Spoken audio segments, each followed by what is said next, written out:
Hi, my name is Robin Symes. We're going to start a series of lessons targeting the short game. Short game is a huge subject, so watch out over the coming weeks and months because we're going to do a lot of different lessons so we can cover all the different situations and shot types that you face in a typical round of golf. In this first video, we're going to cover two aspects. Number one, the basic technique, and number two is short game terminology. So what do I mean by short game terminology?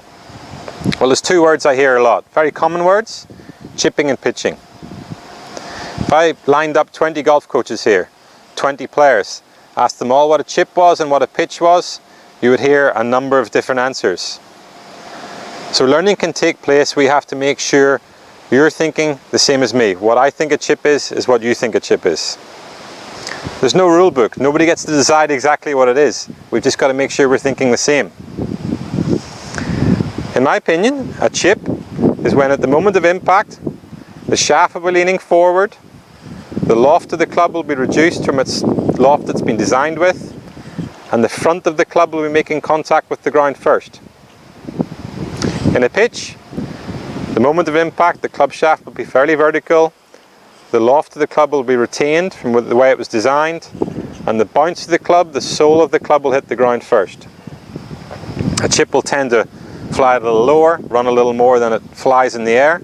A pitch will tend to fly a little higher, perhaps stop a little quicker. It's not about distances. You could hit a chip from 10 meters and a pitch from 10 meters. A pitch from 50 meters, a chip from 50 meters. It's about impact and the ball flight you're trying to create. Hi, my name is Robin Symes. I'm here today to talk to you about weight shift, how the weight should move inside your feet. It's a fairly simple concept. At address, we want our balance point to be very, very much in the center. 50% toe, 50% heel, 50% right and left. Perhaps for an iron shot or a short iron shot, you can be a little more to the left, with a driver a little more to the right. But to keep it simple, let's just think about keeping your balance point in the center of your feet. Backswing, the weight should shift towards your right heel. I see a lot of misunderstandings here. I see people thinking weight shift happens right and left. It doesn't. Golf swing should be more a weight shift in a spiral movement. As my right hip rotates back, that shifts my weight into my right heel without having to move to the right. Now in the transition, the weight will move from right heel to left toe as the arms come down, and then through the impact as my hips rotate, the weight will now move towards my left heel. Just practice that at home. Practice making a movement. Feeling balance at address, right heel, left toe, left heel. Take your shoes off so you can sense it better. Can't tell you how many times I've seen players who've had swing plane faults or pivot faults, but when they've understood how to shift their weight correctly inside their feet, a lot of these faults have disappeared without even trying to specifically work on them. So clear up your concept of weight shift. Next time you go to the range, work on that balance at address, right heel, left toe, left heel. Okay, we've moved to the driving range to talk about the technique. Often I do that with my students. When we're on the short game area, we're stressing about the impact, the result of the shot. These pressures can make it difficult to learn the basics. Work on your basics on the range, learn the fundamentals, learn to strike the ball consistently, and then take it onto the short game area, working on your distance control and your shot making. Now I could talk a lot about the technique. Common faults I've seen, common misunderstandings, but we're not going to do that. We're just going to go straight into what is the right thing to do. That will answer all your questions. Also understand this is not only aimed at the higher handicap or amateur players like you might think, but also it's aimed at all levels of players, including professional. Let's take a look at the setup first, from the front view. I want you to take a stance which is slightly narrower than shoulder width, placing the ball in the center of the stance or slightly left. And take a grip slightly shorter than normal. And we're going to place our weight on our left foot by moving my chest slightly left of the ball. Your left shoulder will feel quite low. The club shaft for a pitch shot should be fairly vertical, and for a chip shot, slightly in front of the club head or ball. From down the line,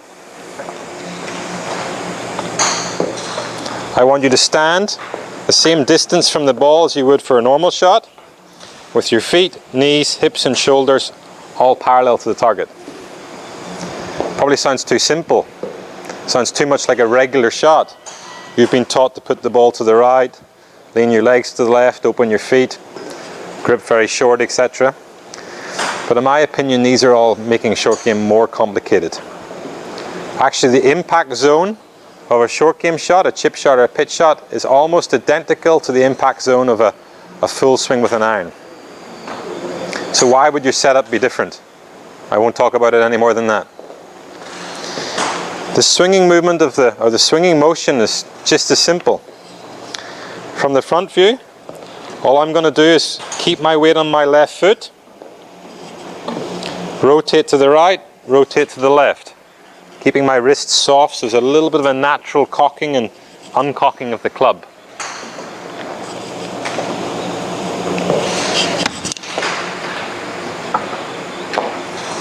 From down the line, you can see when I keep my arms close to my body, the club will naturally swing on a good line, on a good plane.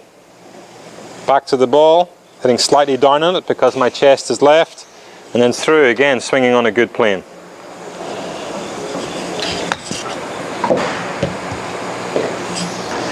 So how do I change from a chip shot to a pitch shot? That's a question you're probably asking. Very simple. I've said that we keep our wrists soft and let the club naturally cock in the backswing. Well, with a pitch shot, I'll let them naturally cock and I'll let them naturally uncock so the club shaft remains straight at impact.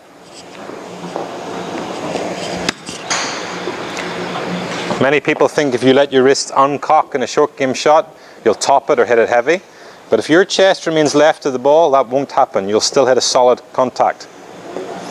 For a chip shot, I'm going to place my hands slightly more in front of the ball at address. Again, letting my wrist naturally cock on the backswing. But from here, I only use my body. I don't let the club uncock on the downswing. You can see I've held that wrist cock all the way into the follow through. Your standard pitching technique and chipping technique is very simple. It's a small change at address for changing from chipping to pitching, and a small change in the swing. I hope that short video to start our short game lesson series has cleared up a lot of misunderstandings you've had. Also, we've got a little better communication using the same terms. And if we've got a standard technique to start with, we're communicating well over the coming series of lessons, looking at a wide range of different shots. I'm sure I can help you improve your short game and most importantly your scores.